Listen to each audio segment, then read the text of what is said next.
Sa isang matinding action scene, isang babae, si Huang Huang, ang nakikipaglaban sa isang grupo ng mga lalaking nakauniforme ng itim at may mga batuta. Pinakita rito ang bilis at galing ni Huang Huang sa martial arts. Kahit marami ang kalaban, isa-isa niya silang napabagsak gamit ang sipa, suntok at sarili nilang armas. Nagbago ang kulay ng paligid, naging asul at pula ang ilaw. Ipinakita ang loob ng isang laboratorio sa Hu Kingdom. Ang kontrabida, si Watanabe, head ng Human Virus Lab, ay nag-oopera sa isang biktima.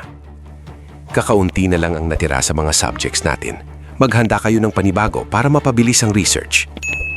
Naka 10,000 subjects na tayo. Kailangan nating magtipid para hindi mahalata ng Huang Kingdom. Dito ipinakilala si Bai Qingsheng, ang nanay ni Huang Huang. Siya ay nakasuot ng maruming damit para magpanggap na bilanggo, pero ang totoo, isa siyang senior operative mula sa Huang Kingdom. Habang abala ang mga doktor, pasimpleng kinuha ni Bai Qingsheng ang isang USB drive mula sa computer na naglalaman ng mga ebidensya ng virus research. Ngunit nahuli siya ng isang technician, kaya agad na pinag-utos na hulihin siya para hindi makapagsumbong. Dito ipinakita ang hirap ni Bai Qingsheng. Siya ay malapit ng manganak, malaki na ang tiyan, pero kailangan niyang makatakas sa mga gwardya. Mga walang hiya kayo, para sa research nyo, napakarami na ninyong pinatay na taga Huang Kingdom. Kahit buntis, nagawa niyang makipaglaban sa mga corridors ng lab hanggang sa makalabas siya sa gubat. Gabi na at umuulan. Hinahabol si Bai Qingsheng ng mga sundalo ni Watanabe na may mga flashlight. Nararamdaman niya na ang matinding sakit ng paglilabor. Napasandal siya sa puno at kumagat sa isang sanga para hindi siya mapasigaw sa sakit habang dumadaan ang mga kalaban sa harap niya. Huwag niyo siyang hayang makatakas. Marami siyang alam na sikreto natin. Nagpakita ang isang makapangyarihang lalaki, si Gu Zizi, founder ng Mercenary Alliance. Ayon sa sinabi ng Sage, ang Phoenix bloodline ng kanilang kaharian ay magigising na sa loob ng Hu Kingdom. Alam ni Gu Zizi na kailangan niyang pumunta roon para iligtas ang dugong bugaw na ito bago pa ito makuha ng mga kaaway. Bumalik ang eksena sa gubat. Napaligiran na si Bai Qingsheng ng mga sundalo. Wala na siyang matakbuhan.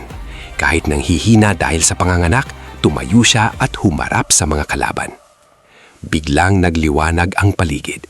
Isang higanteng fire phoenix ang lumitaw sa langit mula sa kinalalagyan ng sanggol. Dumating si Gu Zizi at natagpuan ang sanggol na kumikilang sa init at liwanag. Namatay si Bai Qingsheng matapos maisilang ang bata, pero bago siya pumanaw, nakuha ni Gu Zizi ang bata at ang USB drive. Nagsimula ang eksena sa loob ng isang madilim at abandonadong gusali. Si Gu Huang ay nakatali ang mga kamay sa isang kahoy na upuhan, pinaliburan ng mga armadong lalaking nakamaskara at may mga hawak na bakal na batuta. Sa isang iglap, gamit ang purong lakas, napatid niya ang mga lubid na nakagapos sa kanya. Hindi pa man nakakareak ang mga kalaban, sinisipa niya ng upuan patungo sa kanila. Dito na nagsimula ang showcase ng kanyang galing. Kahit wala siyang armas, ginamit niya ang momentum ng mga kalaban laban sa kanila. Napakabilis ng kanyang mga galaw, suntok sa lalamunan, sipa sa sikmura at pag-iiwas sa mga batuta. Sa kalagitnaan ng gulo, nagawa niyang agawin ng isang bakal na batuta mula sa isang kalaban. Ginamit niya ito para mas lalong mapabilis ang pagpabagsak ng mga sumusugot. May mga pagkakataon na tumatalon siya at gumagawa ng 360-degree kicks para patumbahin ang 3 hanggang 4 na lalaki ng sabay-sabay. Hindi tumitigil ang sugot ng mga kalaban. Mula sa ground floor, umakyat ang labanan sa mga hagdanan at pasilyo ng gusali.